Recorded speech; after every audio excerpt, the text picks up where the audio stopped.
What's up, everybody, and welcome to Sports Dummies. We are back, baby. Woo! We had a ton of stuff to go over. Um, we have loads and loads of content to talk about. We're gonna start kind of all over the place, but first and foremost, Mike, welcome back, buddy. How's it going? How you doing? Welcome back, buddy. Welcome back. Good. Well, Welcome back. back. Welcome Big back. weekend last week. I know that you got to make it down to the festivities last week, which is fantastic. Yeah, The yeah, we city had put a on a good hell of a time. show for the draft. Um, they had it set up very nice for sure. Um, Yeah, Interesting draft. Kind of went. I was gonna say I can kind of go You over know. my experience that I had with the draft, which was very positive. I have to say, since I was kind of there live and in person. Um, First and foremost, let me just say, tip of the cap, Pittsburgh, you done good. Okay, you seem to have known what you were doing when you put on this event, and you expected almost a million people to come into the city over a 3 day span. I personally will be the first one to say that I thought this was going to be an absolute disaster. I didn't think Pittsburgh had the infrastructure for it, but they were strategic on what parts of the city that they had shut down, and you know they made announcements. Schools were closed.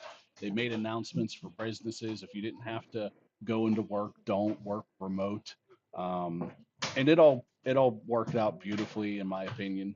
um, I think inside the draft itself, the viewing area of the draft where the main stage was, I think it was reported that were zero arrests on the first night, which Yes. Yes. 360,000 people had visited that site at some point in time, and there were zero arrests in there.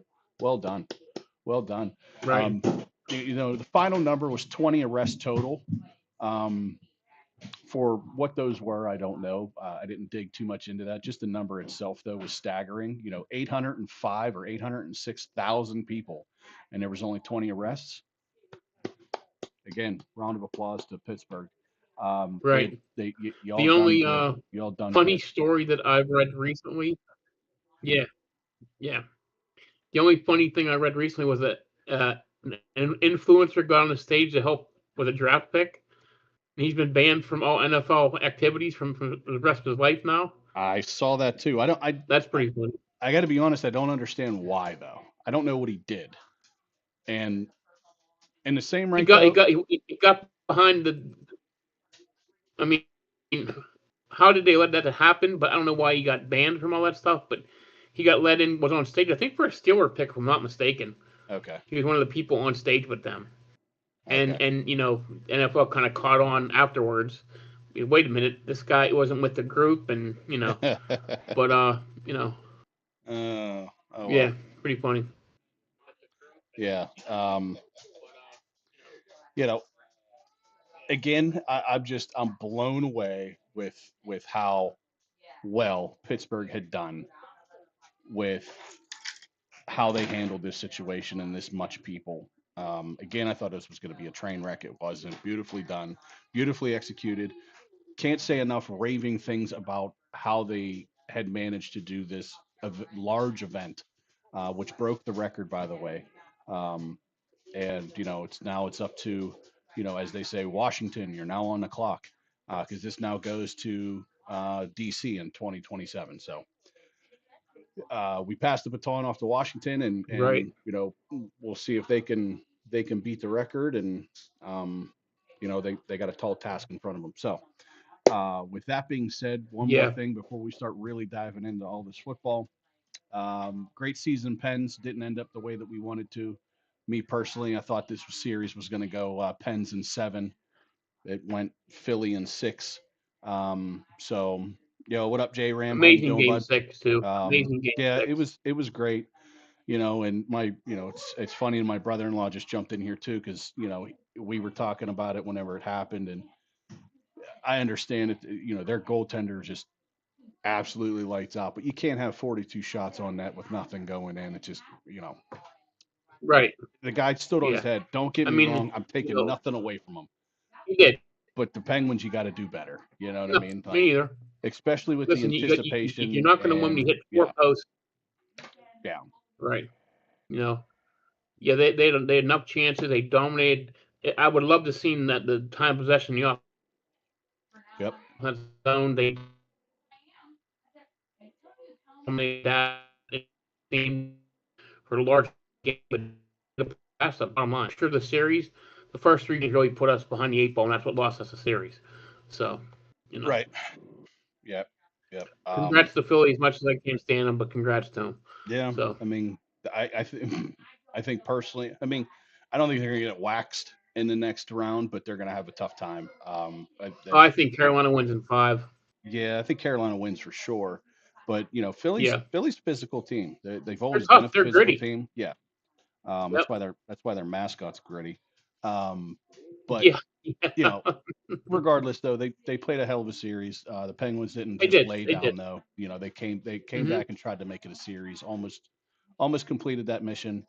Just disappointing considering the fact of who we have on our lineup and what we expect from the superstars that we do have. So Silvos too. I hope they re-sign him. Um, She lost. Yeah. Yeah. yeah, Yeah. and so great time there.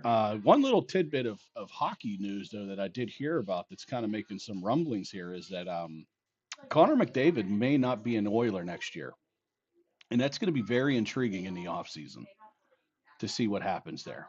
Connor McDavid, Well, if two big anybody names. doesn't know, plays for the Houston. I'm thinking football. Plays for the Edmonton Oilers, who just got eliminated by Anaheim last night. And immediately after that game was over, they were already talking about Connor McDavid being done in Edmonton. Yeah.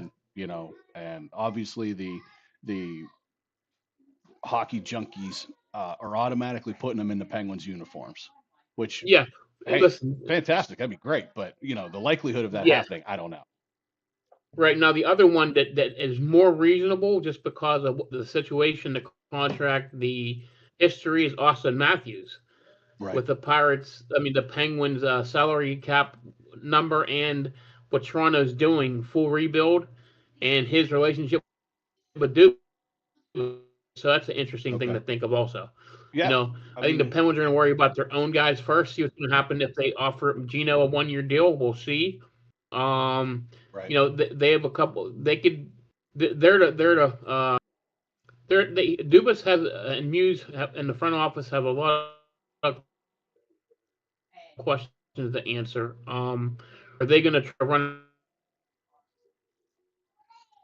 We've seen Mantha play his last game here. We have Carlson, we have Rust, we have Raquel, who still have a year or two left on their contract with big numbers. So we're going to try to trade them, or are we going to go full blown? But with with Sidney Crosby, you're gonna have to want to win if he wants to come back, which he probably will. Yeah. But they were all talking to him today about a contract extension. He said he's putting it on the back burner for now. So interesting tidbits there today. Right. So Yeah. So that was Hockey Corner. Thanks for joining. Um, and I don't really know what to say about the Buccos right now, except we'll see. We'll see how that goes. But let's talk about why we're here, right? Let's talk about the footballs. Let's talk about the foosballs, right? So a lot of news came out recently about guys and fifth year options, and obviously we just had the draft here, and we're going to talk about the draft because a good bulk of what we're going to talk about is probably the draft and the bullets that we dodged, the hope that we have here. But to get into some little more conversation here, first and foremost, let's talk about Diego Pavia, who went undrafted, who yeah, who in my opinion is a Johnny Manziel 2.0, maybe worse, right? less Not, talented, Johnny Manziel. Yeah. but the attitude, it's the attitude that I can't Yes. take. 110%. You know, Right. it's the guy who came out after he went undrafted and said, I don't care what team I go to, just know I'm coming from the starting position. I'm not coming to be a backup, you know. And that's great if you want to have a chip on your shoulder and you're basically telling everybody you're going to work hard and you're going to give it your all and all that stuff. But that attitude, like, you need to get out of here, man. You know, this guy has everything shaping up for him to be a UFL legend. Notice what I said. Oh. A UFL legend, Yes. not an NFL legend, a Yes. UFL legend. Oh. Because I think that's exactly where he's headed, considering the fact of the way that this guy is, who's a prima donna, thinks he's deserved everything, that he should be handed everything. I, I really, I only wish he makes it to the NFL so he can get popped really hard one good time. Well, the funny thing about the whole situation, you've known everything 110%, my feelings exactly. So on the same day that Baltimore gives him the invite Right. and signs him to, they signed a quarterback from UConn to a 3-year deal. Yeah. So right now he's like fourth or fifth on the Right. depth chart. So it's pretty funny, Right. you know. He's got as much. He probably has a better luck if he got Yeah, it's pretty signed. humorous. So Yeah, he probably got better luck if he gets signed to the Cleveland offense. You know, yes, with yes. all the dynamics that are in there. Speaking of the dynamics of the Cleveland offense, um, Watson is likely to start this year. I saw that. Yes. Wow. Yeah, mind explosion. Yes. And then on top of that, they drafted Yes. another QB in the 6th round, Taylon Green out of Yes. Arkansas, who he's a big guy. You know, he's a very lanky, big guy. Athletic. Right. Yes. Yes. So if the 2 quarterbacks that they drafted last year weren't enough, then they drafted another one Right. this year. Right. Right. And then in their mini camp, Watson gets all the reps. Right. So Yeah. I mean, interesting. just the Now I fact that I do have them as one of the winners of the NFL draft, the Browns, drafting 2 really good young wide receivers yeah, yeah. So and a heck of an offensive lineman early. so So who go ahead. Do you have those names written down on who those 2 wide receivers were? Casey Concepcion from Texas Concepcion. A&M Okay. and Boston from Boston, the kid Boston. Okay. All right. So let's talk about Concepcion, and this is going to tie in with Mekhi Lemon. Okay. So yes, obviously there was major controversy in the 1st round. The Pittsburgh Steelers, who were 2 picks away from getting their guy, Mekhi Lemon, were on the phone with Pittsburgh. Mekhi Lemon was on the phone with Pittsburgh. His agent runs up to him and he says, the Eagles just traded up and they drafted you. Here, take the phone. Take the phone. So Denzel Boston, Washington. okay. Not to cut you off. No, you're fine. So in my opinion, well, there's 2 things here. One, people are saying that Pittsburgh might be in trouble because they were talking to the guy, being on the phone with him when it wasn't their turn to pick. And that's apparently a violation of the rules, which, okay, fine. But they were in line to be picking soon. So, and from the intel that they had, which I just learned today, that at the players or at the coaches meetings every year before the draft, there's a lot of deals being done by handshake deals.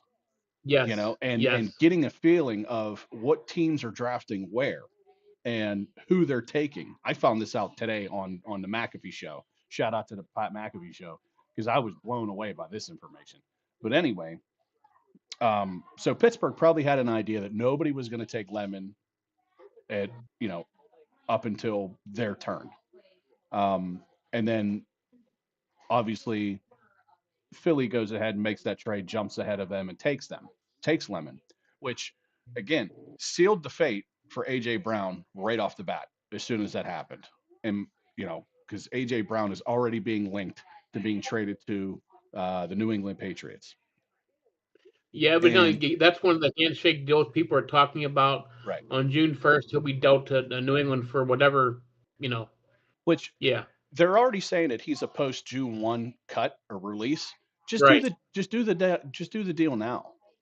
You know what I mean? Like, they do that all the time. I don't know why they're waiting until June 1st. Because I think contract wise, if they trade him now, they'll have to eat some of that money, which is weird because of how his contracts are written.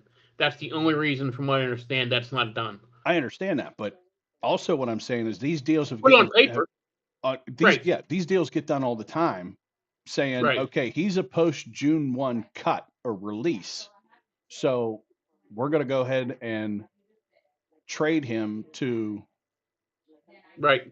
to the Patriots, and then we're going to post date it or predate it Yeah, right. to June 1. Yeah, You know, right. That, so I don't understand and that either. I don't Yeah, I'm either. with you. Yeah, so that's Yeah, neither there here or there.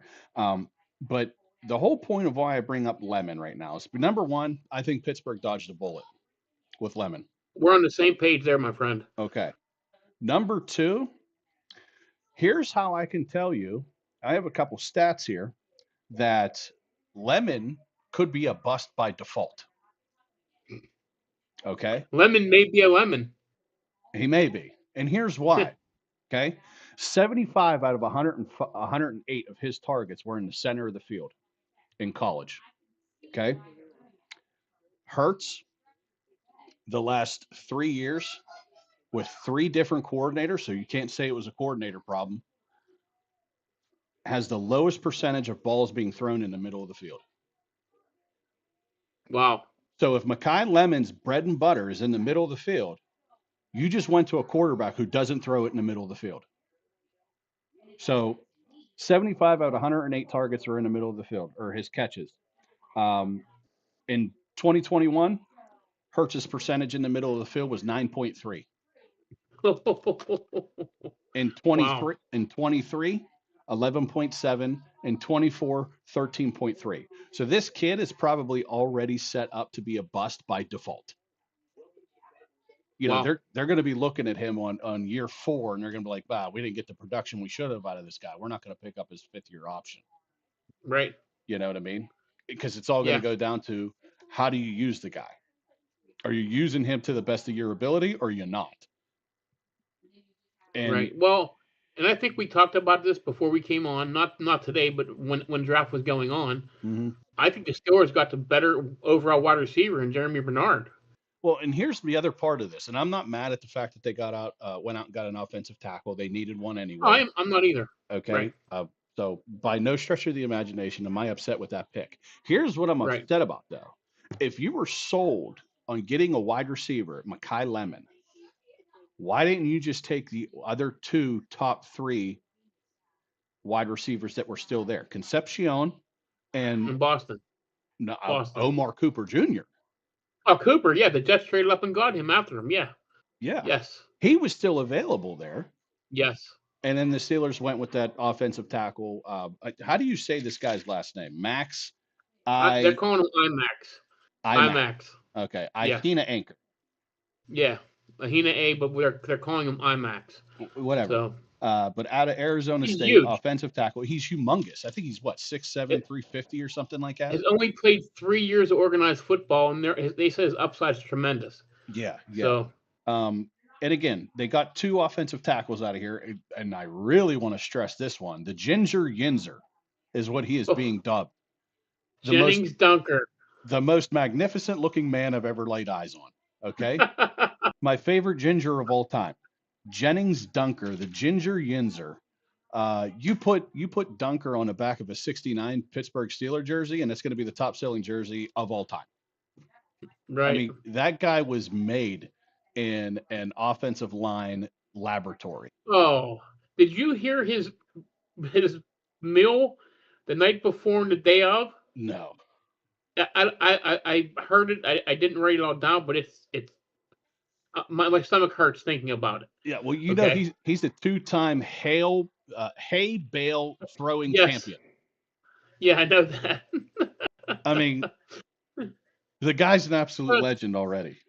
Listen, he's a plug and play guy, honestly. Well, and again, he's probably going to end up being a starter too. You know, he's probably going to get rotated in and out. Right. IMAX is going to start for sure. And the reason why I say that is because Broderick Jones is not getting his 5th-year option picked up, which we all could have expected that. Right. Right. Not to mention he's coming off of a neck surgery. Yes, and the news is not good surrounding that. So. Right. So Yeah. there hasn't been many fifth year options picked up. So far, there's only been Gonzalez out of the cornerback out of New England, uh, Quentin Johnston, wide receiver out of the Chargers, and Jamar Gibbs, running back out of Detroit. Other than that, there's a lot of fifth year options being declined. Yeah. Again, not surprised, but the Colts declined fifth year option Anthony Richardson. Yeah. I wasn't surprised at that at all. Not a surprise, Right. right? Right. Um, so there's where you're already going to see IMAX play. He's already going to be taken over for Broderick Jones. And again, you want to talk about a guy who may have not gotten used properly in his career so far. This is probably that name, Broderick Jones. I think we drafted him. Um, his natural position's right guard, and I think we had him at left guard his entire career Tackle, here. right tackle, and left tackle, Right. and we traded up to get him a couple spots. So Yeah. again, I'll put that as a Tomlinism. How about that? Mm. We'll do that. Mm-hmm. But yeah. Um, Another thing that happened here, I because we're kind of bouncing around the draft a little bit, but something that I found interesting but didn't get done was trading George Pickens in the draft. Um, Now, naturally, he needed to sign his tender, his franchise tag first, which he did after the fact. Maybe that was strategery happening for Pickens, but it doesn't sound like the Pickens is going to end the year as a Dallas Cowboy. Yeah, very debatable. Very much so. I mean, they basically were saying, once he signs his tender, then the the marketplace is going to open up because they Right. don't they've already came out and said they do not see them paying him any type of more money than what he's already making. They don't see any long term plans with him. So right off the bat, right there, if I was George Pickens, I would either say, okay, I'm going to play out this year and then I'm out of here, or get me the hell out of here. I don't want to be here. Right. You know, but again, You know, somebody good. You made a great point. They're not going to pay both George Pickens and CeeDee Lamb at that position. That's not going to happen. not with the amount of money that George thinks he's owed and what CD actually is owed. Right. And who would you rather have? CeeDee Lamb. Let's be honest. Right, because at least CD Lamb has a little bit more professional ability, Right. Right. where George doesn't really seem to have that professional ability. He doesn't No. seem to be able to have that ability to be professional in and off the field. So it's interesting to me as well. Um, so another thing that I think that we need to talk about tremendously here a little bit is the fact that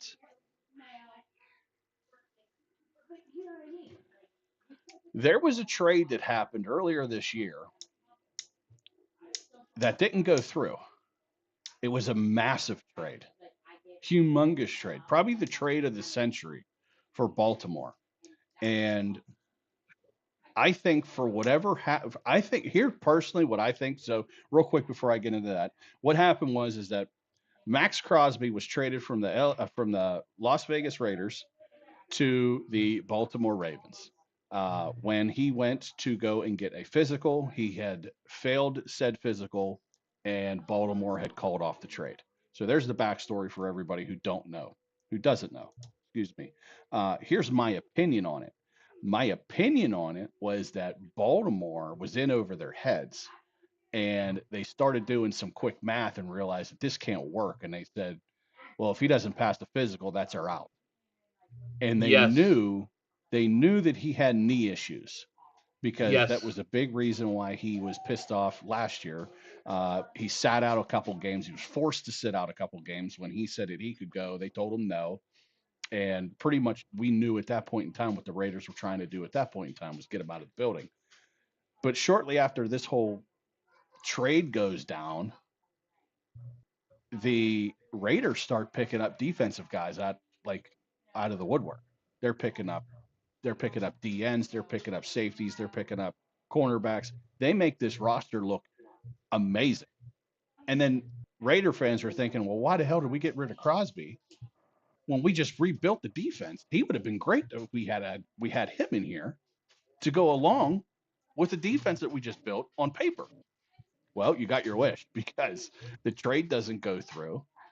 Baltimore denies the trade after a failed physical, which again I think they kind of fudged Listen, that I one. think they didn't do their due diligence on Hendrickson to see how much they could sign him for. They made a trade without doing that, and they found out, oh, we can pay the same thing to him and not give up 2 first-round draft picks, Bingo. and that's what happened. So Again, they got way up over their head. yes, They got rid of stuff that they then figured out that they didn't want to do, and then right. they got to the point where they're like, well, we paid a little bit too much than we wanted to. How can we get out of this? Yep. And it was probably one of the things where somebody went and slipped a note to the doctor and said, fail him no matter what. Right? Because Yeah. it's not like his team doctors at Vegas didn't clear him. No. Baltimore's team didn't clear him, which, Yes. come In a on. matter of 48 hours. I Right. mean, it was that quick. Yeah. So, So uh, little bit of cooking right here, right in the NFL. But hey, yeah. as it turns out, it probably worked out. I mean, not probably, but it did. Granted, Vegas doesn't get those 2 first-round picks, but you get Max Crosby back, and he has a new, rejuvenated feel about the team and the organization, and he's raring to go. That team's going to be dangerous. If not They're this gonna be year, fun to then watch. definitely next year. Yeah. Defense wise, I think they're going to be scary. They're going to be nasty. Yeah. Offense wise, we'll see how it goes. Uh, your favorite player is now the starting quarterback for them. And rightfully so, because I think just like you know, these number one quarterbacks aren't a guaranteed golden ticket. So No, the Raiders did a great thing. They went and signed Kirk Cousins, which made perfect sense. He could sit for a year, which is learn the essentially system. right. Which is Absolutely. essentially that deal is only a 1 year deal for 20 million. Right. Right. Not a bad deal whatsoever for Not them. at all. You know, Right. Not at all. I know on paper it's 3 years, a Yeah. 100 million or whatever it is, but that's Right. just on paper. Those are salary cap gymnastics that they pull all the time. Yes. Basically, the last 2 years are voidable, so they can just wipe that off their books and no harm, no foul. But again, they came out and they did the right thing. They said, we're going to take a quarterback in the first round, first overall, but we don't intend to play him. We intend to sit him and have him learn. Right. Because a lot of times what happens is, and we've seen it countless times in the NFL, is that you start these rookies and you kill them the first year and they never regain their confidence back. They never rebound from the abuse that they get for their first year. And there obviously there's exceptions to this rule. Andrew Luck, even though he retired early, you could still say that he was a success. Peyton Manning for sure, success. Joe Burrow, again, you could say is a success. Still, there are guys out there that do break that mold, but there's a ton more guys that break that mold, that don't break that mold and do fail and crumble and never Yep. regain and never come back. Yep. Right now we're watching on the precipice of Sam Darnold rejuvenating his career after demolishing it in the Jets. Right. You know, Right. so um, that's something else. Uh, the Rams, interesting, Oh. interesting thing that happened with the Rams. They took Ty Simpson, number 13 overall, and it's a guy that they wanted from the very beginning. Um, they to us as the public, we didn't know this. To them, they knew this in house. They went as far as they could. They canceled meetings. They didn't want to leave a trail, which you know journalists are. This is what they're paid to do, right? Journalists are paid. Insiders are paid to find out information and then report it. Well, what's one way that you can not report, your favorite player in a draft, and that's don't talk to them, don't show any interest in them. Right. The only thing about that still is kind of funny to me is that they wanted to trade back and still get him, Yes. but Yes. nobody wanted to trade with them. They Nope. couldn't find a trade partner. Nobody Mm. was willing to move up or anything like that. They know they wanted to go back into um, I think like the mid 20s or something like that Yeah. because they Yeah. wanted to get back far enough, but still in front of Arizona's second first round pick Right. Right. because all the reports had put Arizona as the favorites to land Ty Simpson in the first round at the end of the first round. And the Rams obviously they couldn't make that pick, they couldn't make that deal, they couldn't jump back, so they ended up taking him 13th overall, which really shocked and surprised everybody. But Yeah. again, those are dealings that happen in um, in these coaches meetings. And I remember who it was. It was Brett Veach, the GM for the Kansas City Chiefs when they took LSU's cornerback with their first overall pick at Once heard along. number Yeah. yeah at number Number 9. nine number nine. Yeah. Yeah. Um, so they knew the first four picks. They knew that those four guys were going. They just didn't really know what order. They obviously knew Fernando was probably first, but they didn't know the order of the last three. So they knew the first four that they Right. were in the clear, that they weren't going to take him. They said there was only one team that they were worried about taking him ahead of them, and that was the Saints. And he said the Saints pretty much had similar needs of what we needed. They needed cornerback help, and then obviously they were able to. I think they were able to trade up and get their guy. But that again, one of those scenarios where they canceled every meeting with this guy. They tried to show no interest in them taking him, and then wind up.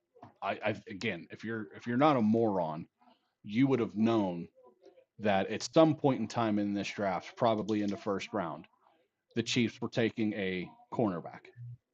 Right. But they lost their starting 2 to the Rams. So Right. absolutely. Yes. Yeah. Yes. So you knew that was going to happen. It was no secret. Right. Um, but still, in the way that it went down beautifully on their end. They tried to keep it a secret as much as they could. It worked in their favor. So, Now the ironic thing with the whole Ram situation, I have seen one on draft night and one this week with McVay. He doesn't have a good poker face. Um, no. I don't know if you saw it. He wasn't really very happy with the pick. It was kind of like he was pushed into it. Very short, very matter of fact. Not that he didn't like the guy, just he knows they have a small window to win right now with Matthew Stafford, and which, you know, which, which we know. yeah. By the way, they covered face with that too, because they had said, Yeah, he had said, probably he was handed a note to say, hey, save face and say this. Their PR team was probably pretty good at this point because they had said, hey, um, let everybody know that you had talked to Stafford, or maybe oh this is yeah, the real story. right, Maybe this is the real story, but he said that he had talked to Stafford. Stafford was in the loop and said, this is the plan after you. Whenever you're right, done, you don't want to be here no more. You call it a career. right, This is our guy after you. If I was Stu right. Bennett, I'd be pissed. Um, Yeah, yeah. but then Um, again, you know, I just think McVay was like, we have 2 other positions we could draft right now. Let's trade back, still get the guy we want, and then, but listen, kudos to the Rams for getting the guy they wanted. no, You know, it's just when you have a small 1 or 2 year frame with a quarterback, you know, especially with that roster, maybe it wasn't the right pick, but it's the right pick for the future for them. right. So, you know. All right. So now we're going to jump into, unless you have anything else that you want to bring up or talk about, I'm going to jump into the Pittsburgh Steelers draft class. No, I just think later. I just went over some of the drafts, some of my favorite picks, some of my least favorites, and Okay. some teams I think that hit home runs, and some I think, what are you doing? All right. So let's start off. Let's go ahead and talk about that. Go ahead and tell us what Uh, you liked, what you didn't like. And I'm gonna give you 2 right off the bat. I'm gonna say, what are you doing? And okay. one is pretty obvious if you look at their whole draft board. The Miami Dolphins. They have Okay. a ton of picks. I think they hit on 3 or 4 really nice picks. I think they did a good job. But some of the picks, it was like they were just chewing up a piece of paper, a wad of paper, or darts, and just throwing it at a board, and hopefully they get one of the 3 receivers they pick is going to be good. Right. Because the first receiver they drafted wasn't even ranked in the top 70 wide receivers, and the second receiver they drafted was ranked in the top 20. So pretty interesting stuff. And it's kind of, you look at their draft board. Now we know that they have Swiss cheese and holes everywhere with that team. You know, it's a rebuilt team. It's a whole new team. It's gonna be a brand new Dolphin style of football. Yeah. But you kind of look at them saying, "What are you doing here? You probably drafted 6 and 7 new starters, but which way are you going?" Right. So I just thought that I kind of, after the thus so you look at their roster after their draft, you're like, I get this pick, but then you're like, what are they doing here? What are they doing here? So kind of, it's one of the teams I kind of laughed at. But listen, I think they went quantity over quality in some picks, and we'll see what's going to happen with them. Yeah. And and, Yeah. and on a second note, another team in Florida who I thought had a horrible draft was Jacksonville, but they got, to me, one of the best players in the draft with a guard. We talked about one of the Steelers to draft, Pergeron from Oregon. Right. I think the guy's gonna be a plug and play guy. Could be a future All Pro. I think that was a great pick for them. Other than that, the rest of their draft was kind of iffy. If I'm a Jaguar fan, so especially with a team made major strides last year of being a playoff team and division winner. So you know, Yeah. They lose their top running back, Jacksonville. Um, I'm not looking at their draft results, so I'm not sure if they even replaced him. right, Um, maybe they're still thinking that there's somebody out there in free agency, which there's a ton of names in free agency right now. right. Um, They did so not draft a running back. of which you would think that they would have or should Right, have, right. you know. So Yeah. they must be kicking themselves in the ass at this point too that they traded away Tank Bigsby. And that, Yes, absolutely. right. Right.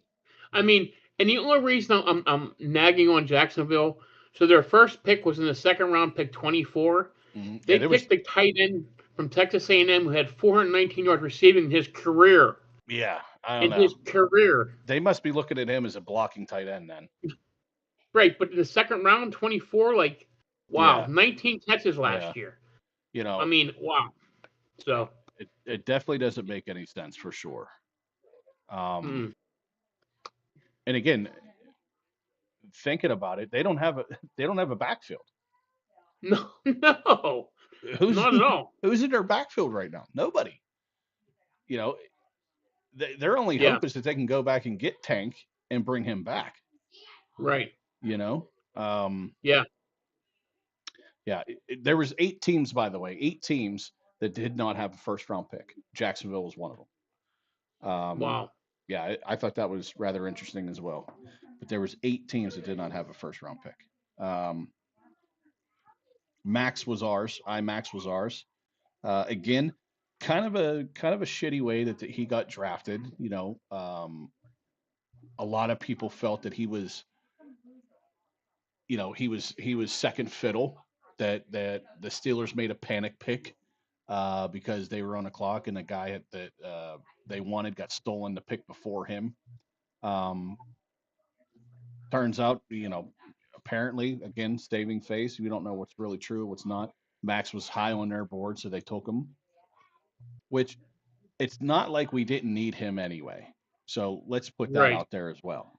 They hit or they filled 4 out of the 5 needs that they needed. But the one that I couldn't freaking stand, and you already know which one it is, Mike, and I'm going to lose my ever loving mind on this. Um, I don't even want to say it for Christ's sakes. But in the third round, number 12, their 12th pick in the third round, they took a quarterback out of Penn State. Now, some would say, "Oh man, that's your alma mater. You love Penn State. You're all about Penn State. Why would you be upset about that? Well, let me tell you why I'm upset about it. Drew Aller, in my opinion, is scared to play football. He's scared to get hit. He's scared to make a mistake. He's scared to throw the ball down the field because he wants to pad his numbers. It's almost like a Shador Sanders, rather taking stacks than incompletions, to boost his stats. Where that just means you can't make up your mind. Taking stacks is not a good thing either. It might help your percentages, but that just shows you that you can't make up your mind that you got no IQ up there. But Drew Aller, in my opinion, I think is the worst draft move that they could have made in this year's draft. I don't think that they should have went out and got a quarterback, to be honest with you, this year. They felt that they needed to. I didn't think they did. I think they have fully capable Will Howard to take over if Aaron Rodgers decides that he doesn't want to come back. And Mason Rudolph can back him up. And then you go find some schlub off the street to be your third quarterback, aka emergency quarterback. That's my opinion. Well, I here's think my take on that. We talked about this that night a little bit through text. right, So make it very simple. If Drew Aller's sitting there and Will Howard's in the same draft, I'm drafting Will Howard over Drew Aller. absolutely, So one I don't thousand understand why percent, you go and get him. It doesn't make any sense. not at Maybe all. maybe Aller has a bigger arm, but I'm going with the guy who's a proven winner. The guy in big games has won. Right. The guy whose size, athleticism, and everything is every bit as good, if not better, than Drew Aller. And we watched Aller in playoff games crumble like a cracker, like a Yeah. Nabisco cracker. Like I don't understand that pick. It was definitely the my least favorite pick of the night. I gave you a list of guys I wanted that pick, as a matter Right. of fact. Yeah. And I just don't understand it. I, I I guess I attribute it to McCarthy thinking he's a QB guru, but you have Will Howard on your team, who's I think Yeah. every bit as good, if not better. I hate the fact So that Will Howard is not getting any love. me too, me too. I think it's So disgusting. I think it's a shame. yeah, It almost makes it feel like that we wasted a pick on him with how little you're. that they're Thank talking you. about him. Yes, thank you. I You totally know, agree. and he's got the Yeah, size. He has the numbers in college. right, He's been in big games. He's won big games. He can handle the pressure. Again, he's ready to go now. He took a he can take over now. He's taken a year under his belt. Um, but then they go out and they do this this tag, this UFA tender, unrestricted free agent tag on Aaron Rodgers. And apparently it's been done before, but it's a very rare tag. right, It's not something that they usually try and do. And basically, in a nutshell, is it covers the Steelers' ass. If Rodgers decides that he does want to play, it makes it more difficult for him to go somewhere else. Basically, it's a right, tag saying that he has to come back to Pittsburgh if he wants to play football again, which is fine. I'm okay with that. It also means that they get a compensatory pick if he decides to go somewhere else. It also means that he cannot sign for anything less than 15 million this year, or he's right, guaranteed 15 million this year. And I'm okay with this. Now, I'm not okay with him and his fucking timelines. right. Me too. Just Right, if you're coming back, just say it. You don't have to write. You don't have to sign a contract. You don't have to put on this whole dog and pony show. Just call Omar Khan and say, you can tell press, you can tell whoever you want, I will be back in the Steelers uniform this year. You can send me the contract whenever. I'll sign it whenever. I'll send it back over whenever. But I will be back. That is my word. Just do that, Aaron. Your narcissistic ego of wanting this to be revolved around you when you clearly say you don't want it revolved around you. You hate the media. You hate this. You hate that. You hate the spotlight. All this, and all you do is garner the spotlight because you don't say whether you're coming or you're going. right. That's my only hang up on this.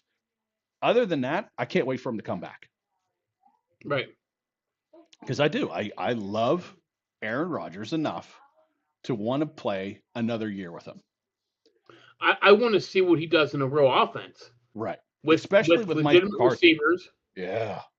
Legitimate Yeah. receivers, two good running backs. I mean, not that we have Yeah. a better offensive line, a Yep. better play caller. Like, Yep. wow. Yep. I agree. I agree 100%. I would Yeah. love, and again, it would be bittersweet for him to retire. And he doesn't need to retire a Steeler. I don't give a shit about that. But it would be bittersweet for him to retire with the same head coach that he had started with. Yes. I mean, Yeah. those are just small story details that just you can't write any better, right? Hmm. So those are the things that I like. I kind of look at. Like I look at sports almost like a movie. Like, oh, this is how it should end. This is how this story should end. You know what I mean? We don't live in a type of world like that, but it would be nice if that happened. This would Right. be a nice ending storybook career if that were the case. Now, again, you can go on and sign a 1 year or a 1 day contract with Green Bay and retire a Green Bay Packer. I don't give a shit. Okay. Right. Um, but I do. I would like to see Aaron Rodgers back, but I also don't want to be held hostage. Just tell us you're coming back. Right. You Me know, too. let Me Will too. Howard prepare in the way that he needs to. Right. So if Yes. you're coming back, let Will Howard prepare to be in the mind frame of I'm second QB. I'm going to learn. I'm going to do whatever I can, but here's my job. I know what my job is going into the season. Not, hey, I'm going to be starter. And then 3 months before the season starts, he goes, no, I'm not going to be starter now. Well, I mean, we're Right. almost 3 months before the start of the season now, 6 weeks before the season starts. You know what I'm saying? I mean, the point's there. Yes. Yep. So that's just how I feel. But I thought it was very interesting that they did what they did to Aaron Rodgers, and made sure that they covered their ass on this and all that other stuff. Two things that I saw out of this draft from the Pittsburgh Steelers too, with round number 4, pick 21, Caden Wetson out of Iowa, wide receiver. After they drafted Gurney. Is that his name? Gurney Bernard out of Alabama, wide receiver in the second round. Oh, Jeremy Bernard. Jeremy. Okay. Yeah. So Jeremy Bernard out of Alabama gets drafted in the second round. And then they sign another wide receiver, Caden, in the fourth round. But what I saw out of Caden was he's a specialist. He's a return Yes. guy, which Yes. would make sense considering the fact that we lost Miles Killebrew. And Miles Right. Killebrew was a big return guy. He was a big special teams guy. And then, the rest of here's another one out of the Steelers that I didn't quite understand or I'm still kind of baffled by it is their fifth round pick, Riley Nowakowski, Yeah, I didn't understand that. tight end out of Indiana. Why are we, Mike? Why are we drafting tight ends right now? That just tells me that next year you're not one of Green or Muth aren't going to be there. That he's going to be, to me, he's going to be a filler guy. Now, remember we did lose Connor Hayward, so that kind of fills that spot. He's kind of like the Connor Hayward Swiss Army knife, the guy. They actually have him listed on the Steelers roster as a fullback, not a tight end, kind of like Connor Hayward was. Right. I think that's why they drafted him. But okay. Again, my one take on the entire draft for the Steelers was they drafted people, majority of their picks, too early. That was my take on this draft. Okay. My least favorite pick was Rubio, who's a guy the guy played 19 games at Notre Dame. He wasn't in the top 400. He wasn't on any scouting service. Okay. But not to mention, did they not for the last 2 years draft a defensive tackle? Yes, they drafted 4. So why are we drafting another one? Yeah, I don't know. That stuff doesn't make sense to me. No, I like their 2 7th-round pick guys. I was shocked the kid from Oklahoma, the safety, was there. Yeah. He had a lot of good numbers. He's big. He's fast. He covers. He plays the run support. Yep. And that's a guy who can pencil in special teams. But I think he brings more to the table than a special teams player. And then the pick of the draft for the locals was a kid from Navy. Yep. Eli Hendrick. And I tell you what, I think the kid could be a interesting fit in the offense. Heiderich? Talking about it, yeah. Yeah, Navy. Even better was that is a Mount Lebanon graduate who won the state championship in 2021. Yes. Funny thing, after the draft, the Steelers signed his teammate, who also played with him at Mount Lebanon, a fullback. Okay. So, yeah. Well, again, when they drafted him, as their last pick of the 7th round, not the last pick, but their last pick. Again, feel good story. Can't write a better ending to a storybook career or anything like that for Eli. Coming out of Navy, he's able to furlough his commitments to the Navy and go and play NFL football. Unfortunately, I don't think it's going to be a long career. Kid looks pretty small. He does look small. But after they drafted him, I don't see him anything more than a specialist, though. See, from what I understand, they're kind of pegging him kind of like a Danny Amendola type. Because he did so much of receiving at Navy. So that's interesting. But I'm with you. His size alone just says to me, ouch. Right. I hope we're wrong, but we'll see.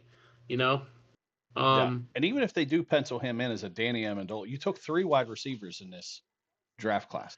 Well, I think Wheaton from Iowa, you're right. He's technically a wide receiver, but listen, he averaged 26.8 on a punt return, 28.8 on kick return, 6 touchdowns, 2-time Big Ten Special Team Player of the Year. Right. He's going to be our return guy.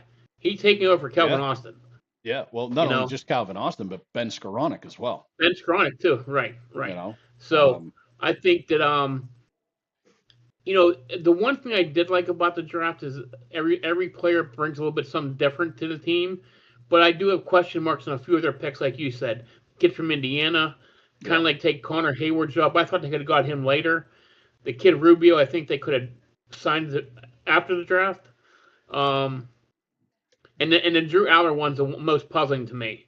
I just hated it. Yeah, I just hated it. I'm not a fan of it. I'm not. I don't know. There's definitely some vet out there that you could have grabbed for league men, and it would have taken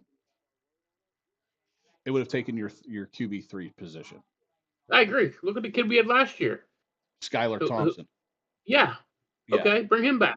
Right. Like, I have no problem with him. No, and he did well in preseason too. I mean, there was a period of time where we were like, holy shit, maybe this guy should be our backup. Right. You know what I mean? I mean, that's the thing. Like, I don't care.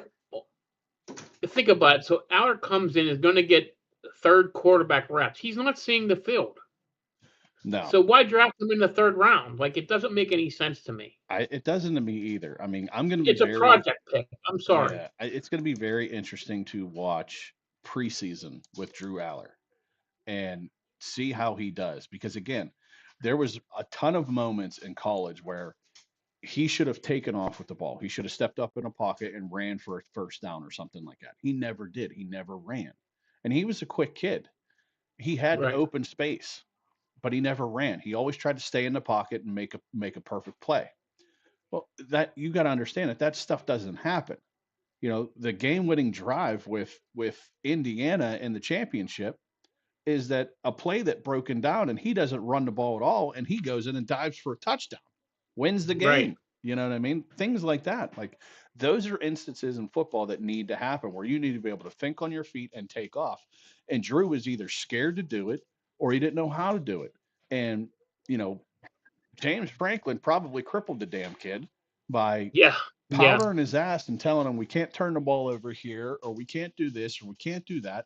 So the kid never threw it deep. He never threw it in the middle or anything like that. He was scared to run the ball, and he ended up eating plays or anything like that. If we didn't have um, Warren 2 years ago at Penn State, Drew Aller wouldn't have looked like shit Right. because it Right. was Tyler Warren that. And if you look back at those games, everybody knew who the ball was going to, and he still threw the ball to Allen or to Right. Warren Right. because he couldn't do anything else. He didn't know what else to do. Right. To me, Well, he it told just me a lot too, where guys their top receivers transfer every year just because right. he was not getting them the ball. Like he would not throw them the ball. Nope. He was a one-trick pony, meaning he wouldn't look off his main receiver. Like the games I did watch with Penn State playing, I'm just like, this guy's horrible. Yep. And here, I'm going to give you a great comparison. You and I talked about, we're texting throughout the draft, about all 3 days. Garrett Nussmeier, I would have rather had him in the 7th round than Drew Aller in the 3rd. He's a better option. A 7th round Nussmeier is better than a 3rd rounder Drew Aller. Yeah. Yeah. And did this guy not have anybody show up to his birthday party? I mean, what the hell was going on with Nussmeier? Right. He dropped all the way to the 7th round. He comes from LSU. Like, come on. There's something going on there. Well, it came out after it's the injury. There's something going on where he had some kind of tumor on his leg where it was pressing and it wasn't getting any better at the end of the year. That's why he was losing arm strength and losing the ability to push stuff down the field. And the Chiefs think that their doctor can help him fix that because everything's affecting his throwing motion and the strength of his arm and that side of the body. And that's why he fell so. I mean, listen, beginning of the year, he was supposed to be a first round pick. Right. And now that I'm hearing this from you, because I didn't hear this part, I mean, to me, it sounds like he shouldn't have been drafted at all then. Well, yeah, that's what. Listen, I didn't know about it until right after it happened. ESPN broke a story, but evidently something. I haven't seen it anywhere since, but it was definitely a physical thing with him. Right. Whereas, like, you're like, wow, why is this guy, falling so hard? And then it comes out that, an injury did that. But talk about falling from grace here. I just, Yeah, big. I'm saying here, if he get back to his pre-injury form and limit his turnovers, he has a chance to be a productive quarterback at the next level. So they're not digging into his injury form on his injury in ESPN, but everyone knows about it and it's still there. So, when I heard about it, I was like, wow, this guy fell so hard. It's tough. It's very tough. So yeah. But he goes to a great team, in my opinion, in Kansas City. But I still would have had this kid over Aller any day of the week, though. Too. Right. So. Right. Yeah. And it's crazy too because Drew Aller would have been a day 1 draft pick 2 years ago. Yes. He missed the boat there. He wanted to come back for his senior season, which was a mistake. I mean, it's because of him that James Franklin got fired. No, I'm just teasing. James Franklin got fired on his own. Because James Franklin is just a horrible coach. We'll find out this year. But yeah, I just, again, not in love with this pick. If we get a first down out of this kid, I'll say that we got our draft capital back. Right. But that's it, though. I mean, if he doesn't give us a first down, then kick him to the curb. I don't want him. So he has a spinal cyst pressing on a nerve causing an oblique pain, but is now medically cleared and asymptomatic. But the injury has happened to others, and they have not had great. They have not. It affects his throwing mechanics. Close the front door? And it has his velocity and his everything. His athleticism has decreased because of this. So, very interesting that the Chiefs would take a shot at him. So yeah, I mean that's just. I don't know. That's. And it's kind of crazy that it's kind of every team in the league had to know about it. That's why he fell so quick. Right. So. Yeah, again, that's just hella wild. Yeah. I would think that he wouldn't have got drafted, and teams would have been like, "Hey, we want to see you in our building like Yes. Monday Especially with morning. the spinal cyst. Yeah, like we Yes. On we the want to see oblique. you Yeah. Monday morning. Like, Right. tell us what hospital you're going at, and every NFL scout is coming to go see you Right. because they're going to want to sign you after they find out whether this is good to go or not. Maybe Right. but then again, maybe that's why Kansas City also drafted Well, him, so they would have well, perfect exclusive thing. rights. The guy we drafted was already on the phone with two teams talking about a undrafted free agent contract, and the Steelers drafted him. So Yeah, the Eli. phones were going for all these players during the draft. Yeah. Well, and that's the thing too. So When you start getting so late in the draft, and it's not looking like your name's going to get called, yeah, your agent starts lining up some jobs for you before yeah. you know to Yep. make sure that you at least get a shot somewhere. And boy, I Yeah. mean, it didn't take long after the draft concluded for how many players signed Oh. contracts with It, teams yeah. It was crazy. as undrafted free agents. You know, so it's not like some of these guys aren't going to get any chances here. No, you're right. So, yeah, you got anything else you want to talk about? Well, I told you the bad. Let's talk about the good. Okay, let me hear the I think good. we can both agree that I think the New York Giants are winners. I think Um, I think the Giants have been winners since January. yeah. I mean, Well, I you know, not really January, but after the Super Bowl, February 8th or whatever the Super Bowl was. I think on the next day, February 9th, they've been winners ever since. they just keep adding to that team talent, Yeah, coaching talent. yeah. You know, You I know they think they've had a heck of a draft. They took two top 10 players. right. That fell into their hands. I think, matter of fact, I was thinking New York, the Jets, I thought had another hell of a draft also. Apparently, the Jets had one of the best drafts that they've had in quite some time. Right. Only thing about them, which kind of scratched my head with, listen, we know the Jets are really bad. They need a lot of help everywhere. They set the all-time record with no interceptions in a season, which is kind of mind-baffling, especially with how many throws there are during the season. Mm-hmm. And but guess what? They got one of the best pass rushers in college, and David Bailey from Texas Tech. And then they followed up with they got the questionable pick for me was getting a tight end at number 16. The kid Sadiq from Oregon is the top tight end easily by far. But their next two picks, Cooper from Indiana, Mm-hmm. that kid's a stud. And then they followed up in the second round, and they get Pounds to me, he's a small kid, but the best cornerback in football from Indiana. The Jets had a hell of a draft, man. And Yeah. for all the wrong they did last year, I think Aaron Glenn has them on the right track just because of what they've done. They still have a glaring hole at quarterback, but they are going to fix that team inch by inch, little by little, player by player, and I think it was a great start for them. And then I hate to say it, but Buffalo had a nice draft. Kind of under the radar, they picked players at need, and just from what I saw a lot of them play during the year, and I think great fits for their team. So, you know, so I think that the draft was fun. It's funny how you look at teams, you're like, man, they're a player or two away, and they get some guys like, and another team who last year won our division with 8-9, Carolina made some great picks. Yeah. That's a team. That team's going to be up on the rise, and they made some really nice picks too. So, it's every year we know 4 or 5 teams fall out of the playoffs, 4 or 5 teams jump. So it's gonna be interesting to see who makes it and who falls. Now, a team who you and I have talked for 2 seasons about no defense, Cincinnati. I think they went one defensive player in their first 5 picks. I don't get it. Well, they did get Sexy Dexy.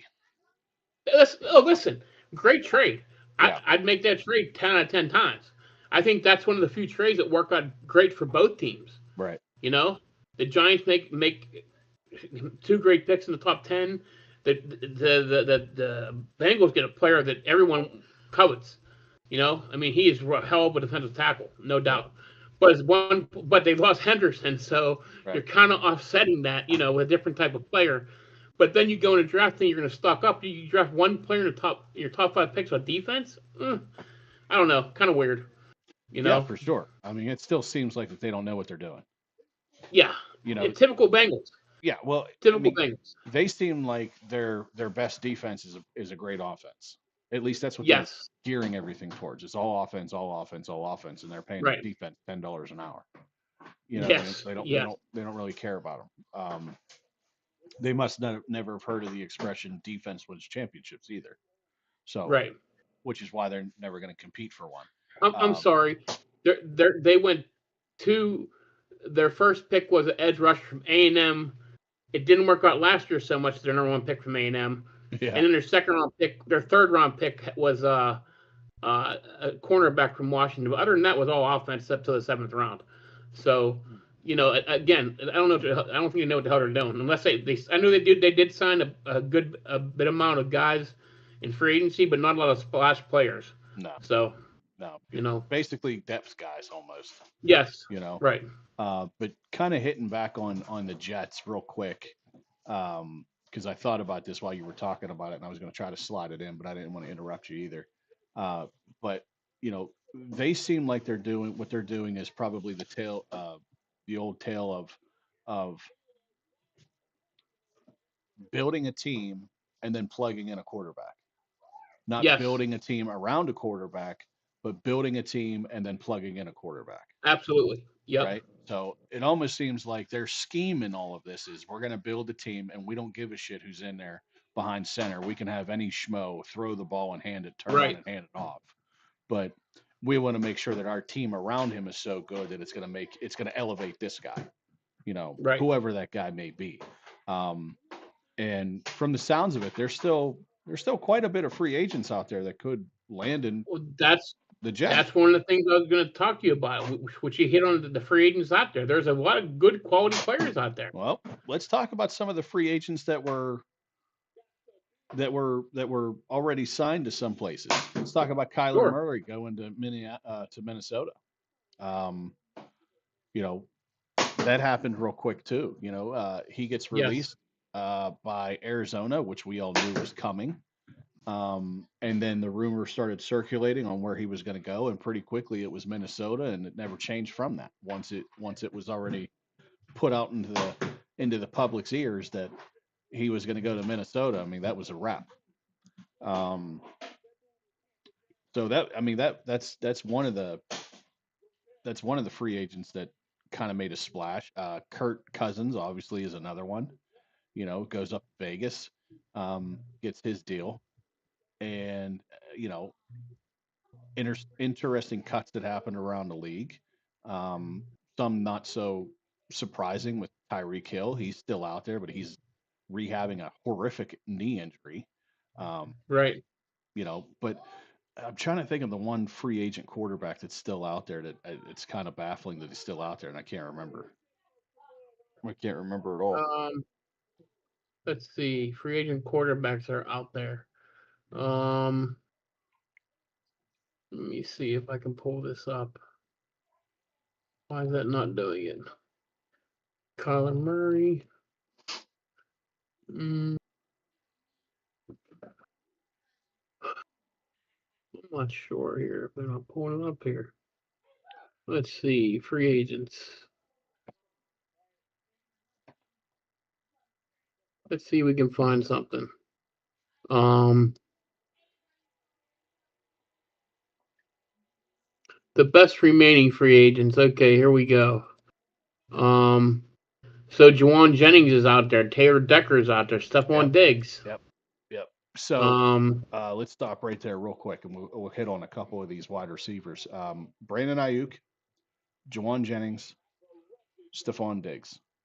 Um, all three of those guys are not going to go back to where they were.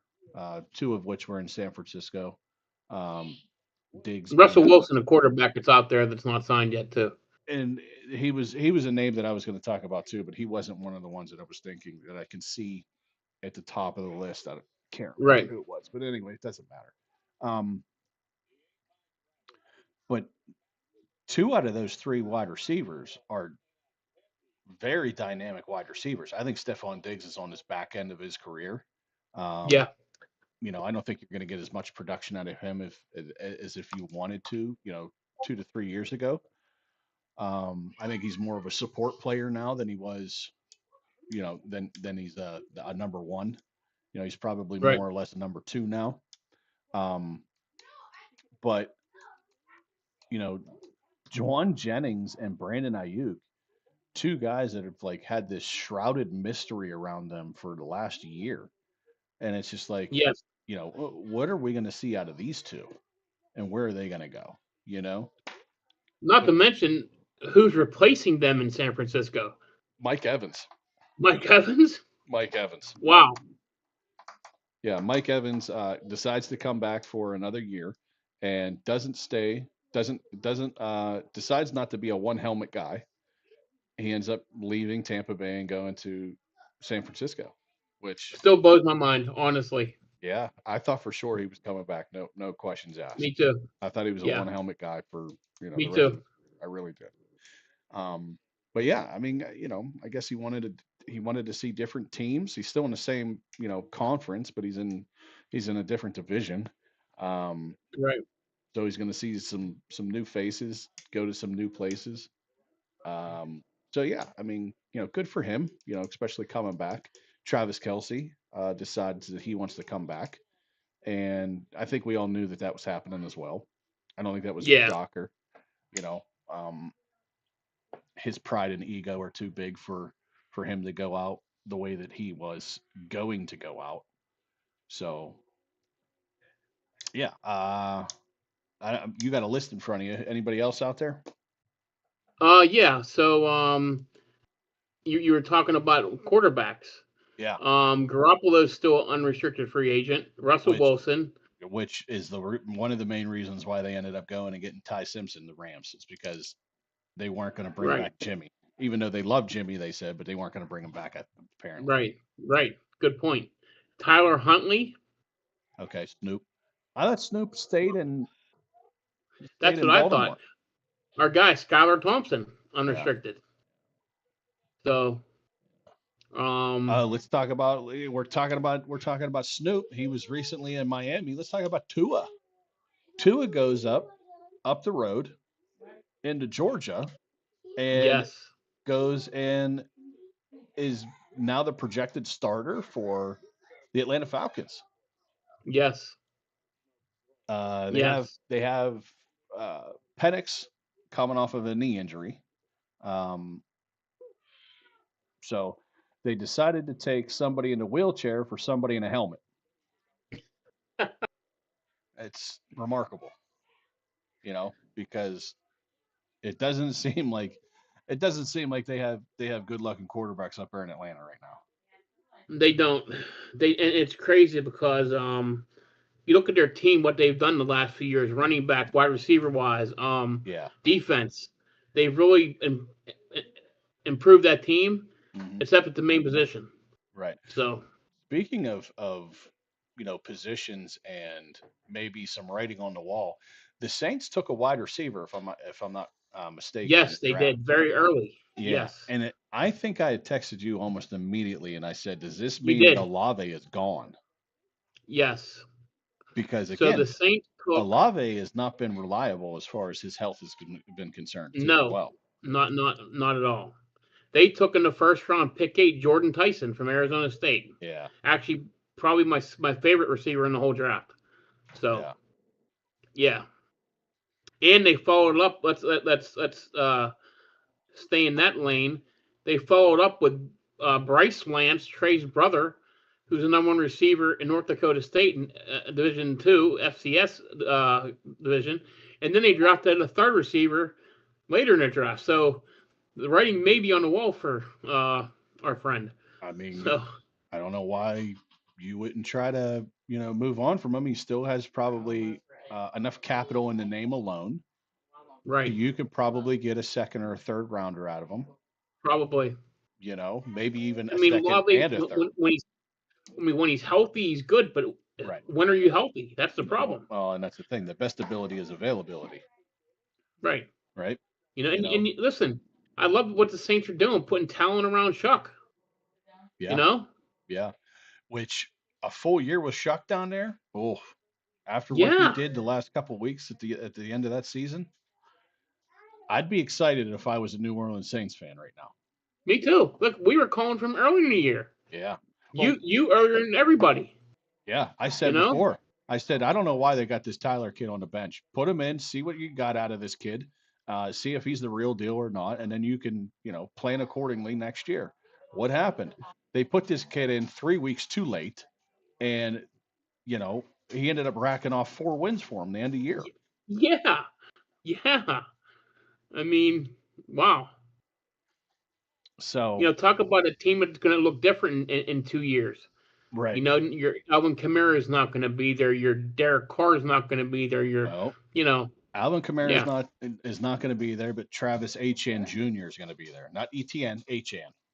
right, right, Not to be confused with Devon Etienne, but right. Travis Etienne. Kind of shocked that he didn't get moved. By the way, Who, Kamara? for the Dolphins, Achan. Oh, well, they've been saying since day one he is not available. Stop calling.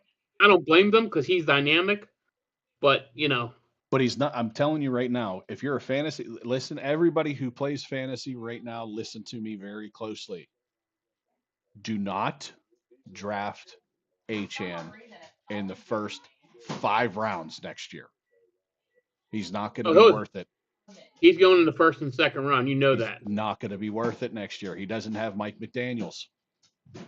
Right.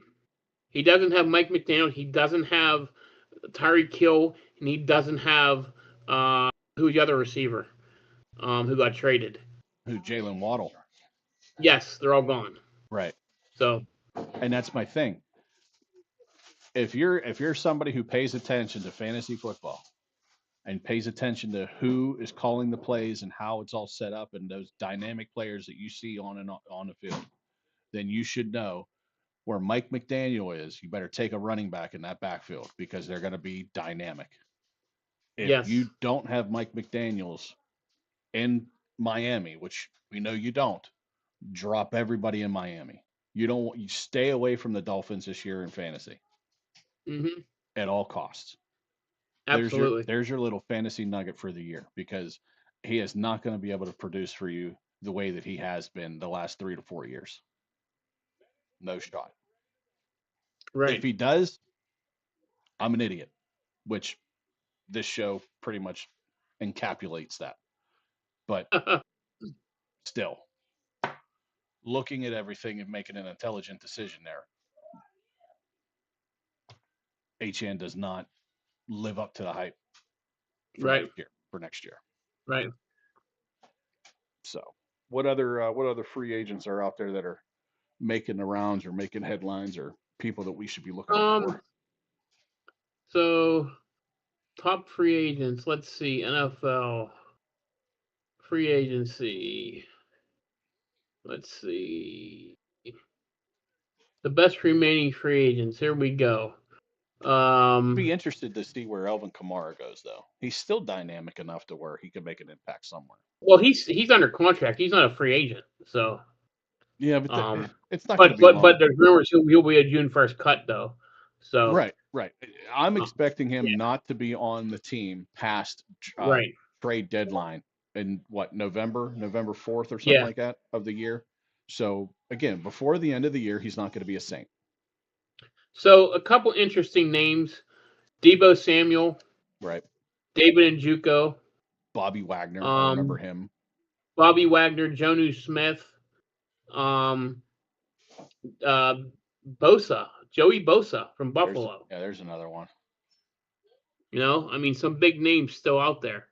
Mekhi Becton, Trayvon Diggs, Jadeveon Clowney. I don't think Bosa or Clowney at this stage in their careers, I don't think they garnish enough attention to where teams are clamoring at their door anymore. Right. But Bosa put up. He was hurt for most of the year in Buffalo. Yes, he was. I mean, he's another guy that just your best ability is availability, and he just can't stay healthy. Yeah. him, him and both of the bosses really. Yeah, they can't stay healthy at all. No, no. No. Bobby Wagner will be interesting.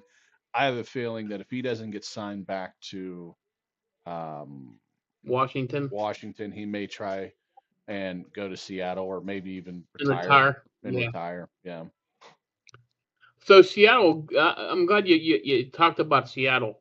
So they lost the Super Bowl MVP Kenneth Walker. Which talk Um, about falling into a bucket of shit and coming out smelling like a rose and Kenneth Walker. yeah, Basically getting cut from a Super Bowl team and then landing on another Super Bowl team in Kansas City, right, right. which is now getting So back Eric Bieniemy, and yes, you got that dynamic offense. It's ridiculous. It's absolutely ridiculous. right. Um, What is on the starting roster for the Kansas City Chiefs? Three Super Bowl MVPs. yeah, yeah, Three Super Bowl MVPs. Mahomes, yeah, Kelsey, and now Walker, right? yeah. Or So was it or Seattle was it goes Chris and they Jones? I remember. so Seattle goes and signs Emmanuel Wilson from Green Bay Yep. to replace Walker. There's an interesting name still out there, but he got franchised with Brees Hall. Right. He did sign the franchise tag, so or he hasn't. He's still not with the Jets, but they franchised him. He's not yet signed that, but he doesn't have to. You know, just the Jets would get compensation if he doesn't get signed. If he does get signed, I mean. Right. Um, but all the top tier running, it's going to be interesting Seattle because you lose your top guy and Charbonneau's not going to be ready for the season from what I'm hearing. Okay. So, you know, They did. I really think they did draft a guy late though, if I'm not mistaken. Seattle. Let Yeah, me take a look here. I think I they think you're right. because that was one of those Yeah, ones where I looked at and I was like, oh, it's about time they get a running back. They ain't got one. right. So Seattle, what did Oh, they do? and Homer's not going to be up there anymore. He signed with the Steelers. Right, right, So they lost Walker, they lost Homer, and they lost. Well, they have Charbonnet, but he's not going to be ready from what you're saying. right. Oh, they drafted in the first round Jadarian Price from Notre Dame, Okay, running yeah, back. yeah. The last pick in the first round. Yeah, yeah. Yeah, yeah. But yeah, But I had known that they took they took a running back, and I was like, oh, that's what I expected. Basically, is when I saw that. yeah. And you and I talked about this right after the Super Bowl. They also have I guess that's it, running back wise. George Holani, Kenny McIntosh, Darian Price, Emmanuel Wilson, Jacardia Wright. So that's who they're going with. I mean, because Charbonneau's hurt, so it's going to be Jadarian Price and Emmanuel Wilson to me to start the year Mhm. there. Well, again, So we've seen it time and time again. Sometimes running backs are a dime a dozen.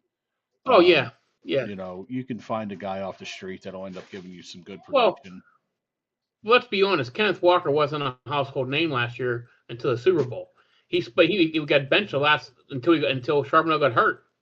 You know, and Right. I then mean, the playoffs he tore it up. well, again, you got to You ride the know, hot hand, right? You got to ride the hand that right? feeds you. So, Yeah, and let's just talk about the ending. Obviously, we know what the ending of the season was. Seattle ends up being your Super Bowl champions. Let's talk about the fact that they almost didn't do that because they almost got knocked out in the first round on that bogus 2 point play or whatever it was, where the guy just picks up the ball and walks it in because it's natural for them, the guys, to do that now because they don't know what's live, what's dead, or whatever. Ends right, up being right. good, and they win the game. Yeah, That yeah. play doesn't Crazy. happen. Somebody else recovers the ball. That game's over. Seattle never makes it. Yep, yep. Nuts, Yeah, nuts.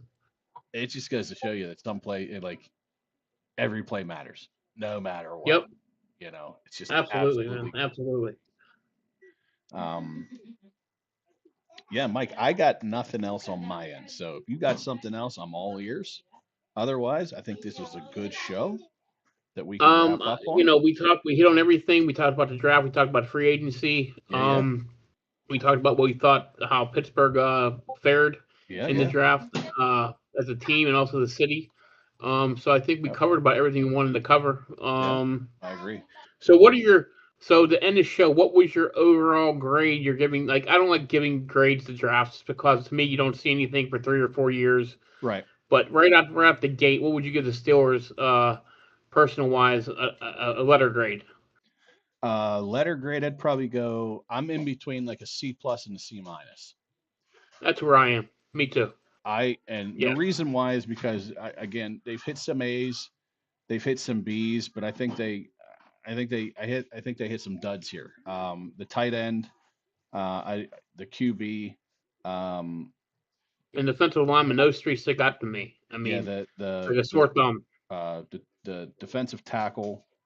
Yeah. Um, you said this Spears Jennings out of Oklahoma safety.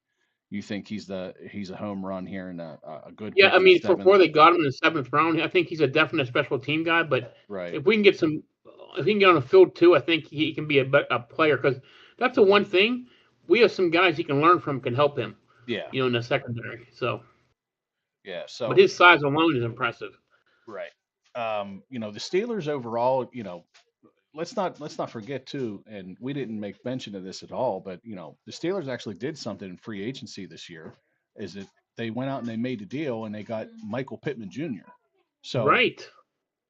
Essentially now you have two number ones on the outside, and maybe Bernard here, who's their first overall or their first wide receiver pick in this draft, ends up being a slot guy.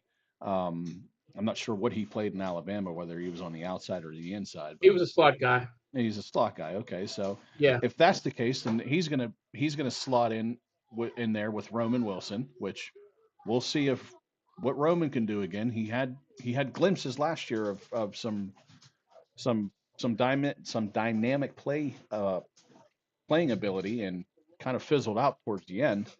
Because then the Steelers ended up bringing in, Adam Thielen, who retired, unfortunately. I would love to have him back for one more year.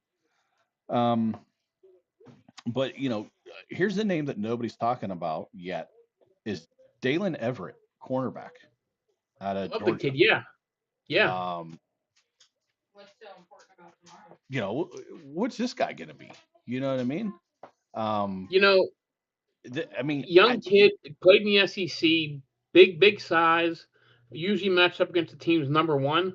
Mhm. So, I'm curious to see what he's going to pan out to be, honestly. If he's usually matched up over ones, then he's a high regard because again, he's coming out of Georgia. Right. And not to mention another free agent signee, Dean, we got from Tampa Bay. Yeah. Him and JPJ were 1 and 3 ranked defensive backs letting up touchdowns. Like, come on. Yeah, between the two of them, they've let up one touchdown in 3 years. Yeah, it's crazy. Yeah. That was a stat that we had last right before we went off we took our hiatus last year. Yeah. Was that those two ended up again being 1 and 2 or 1 and 3, and they 1 and 2. I'm sorry, it's 1 and 2. Yeah, it was 1 and 2. 1 and 2, 1 and 2, 1 and 3, whatever it was. But yeah, they hadn't let up. Yeah. They let up one touchdown in 3 years or something like that between the two of them. So you add in Jalen Ramsey, you add in some of the depth we had guys back there, the safety we're getting back. I just like the look of the defense, and we're going to see a different defense with Patrick Graham running it. I think it's going to be fun to watch. We're not going to see the same old Steelers every week in, week out. So I'm excited. I'm excited. I think the big thing that they're questioning now is whether they're still going to run the 3-4 or they're going to run a 4-3. I think that's the one thing that they haven't figured out yet. What defensive scheme that they're going to run. Obviously, the 3-4 is synonymous here in Pittsburgh. Right. They've ran 4-3 out of here, but it's mostly been a 3-4. So yeah, we'll see how that all goes and how that plays out. The one thing I'm happy with too, I don't know about you, we didn't make any. Herbig's still here. Yeah. Highsmith's still here. Yeah. Queen's still here, and then we brought in some players who past years we wouldn't have even thought of bringing in. We got it under the one guy who I love we brought in, under the radar defensive lineman we got from Tennessee. Um, I can't remember his name off the top of my head. Um, I'm gonna tell you right now, defensive lineman. Let's see, defensive lineman from Pittsburgh. It was well, that was last year. Okay, great. All right, that was last year. Anyway, a guy they got from Tennessee, um, and it was a kind of under the radar signing for the Steelers. Um, a really it was a later in free agency too. So I think that it was a kind of move where I don't know if you heard Lowry said he was coming back and now he's not. He's questioning because of injuries if he's going to come back or not. Um, that was an interesting tidbit I heard this year. Oh, Sebastian Joseph Day, Oh, okay. big six, big four, 6'4", 310, 31-year old. Had I mean he's a run stopper guy. Plus he can get after quarterback a little. He had 2 sacks last year. But he's more known as a run stopper, guys that we need. And I think it'll help the depth and give the Steelers some just some. We drafted well defensively, Harmon and Benton and Yaya Black, and now we get this guy in free agency. So we definitely upgrade to me in a lot of positions in free agency. So Right. that helps. And which is, it's a third of what you should be doing. Right. Re-signing the guys you have, free agency, and then the draft. Right. You know. Right. So yeah. And then they get another defensive tackle out of Notre Dame in the 6th round. So it doesn't seem like we're short on defensive linemen, which No. almost makes me believe that they're going to go into the 4-3 because they got a ton Yeah. of defensive tackles. We do. We You do. know what I mean? Yeah. Um, I think they signed a couple, one undrafted guy too, another defensive tackle too. probably. So And yeah. again, they bring guys into camp all the time. It's not so much that, again, Right. they're going to sign these guys to practice squads anyway. So Yeah. this doesn't necessarily mean they're making a team whatsoever. It's just No, not at they're all. giving them looks. They're giving them looks. Yep. So yeah, I think with that we've pretty much covered everything we wanted to cover and more. Yep. Agree. So we're gonna start getting into going live weekly. Yep. We're getting closer to things really happening here. We're into May. It's gonna be May. It's gonna be me. We're into May. It's May 1st. And training camps, OTAs, they're right around the corner, baby. Yeah. They're right around the corner. And even though the Penguins aren't in it anymore, thanks Pengs for your season, there's still some great hockey to watch. Yes. So we'll continue to watch hockey and see how that all plays out. We're still sitting here hoping and wishing that the Pirates are going to do something. Although, how much did it break your heart? Because it smashed mine into pieces yesterday. The Phillies go do a doubleheader, and Kyle Schwarber goes banana land. And I'm sitting over here thinking, damn it, we almost signed him. Right. And it's funny you say that. So I said the same thing. And then the guy we do sign, Ozuna, is batting us about $1.17. He can't hit the side of a barn right now. No. So Connor Griffin, good stud. That kid's gonna be a stud. Yeah. Good stud there. Their new City Connect uniforms they're dope. Oh, yes. They're good. Yes. They're good looking. They're good. Very much tarps. so. Yeah. They're good looking tarps. I like them. Yep. So yeah, there's still sports happening. There's still important sports that are happening. But football is on the rise from here on out, and it's only going to get better. So, this was our post-draft analysis and hot topics, you could say, uh, leading into the start of this season. And I'm sure there's going to be a ton more to come, and we'll react to those. And we'll get a show together here soon. We'll talk about that when we get out of here. But always, everybody make sure that you're subscribed, you're liked, you're following. Don't forget to hit that notification bell so you know when we go live every time we do, or when we post a video. Um, don't be afraid to share it with your friends.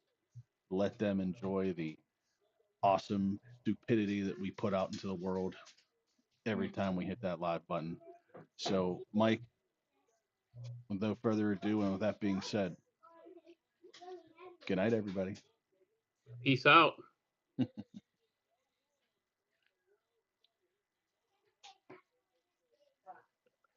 That was fun. Yeah, that was good.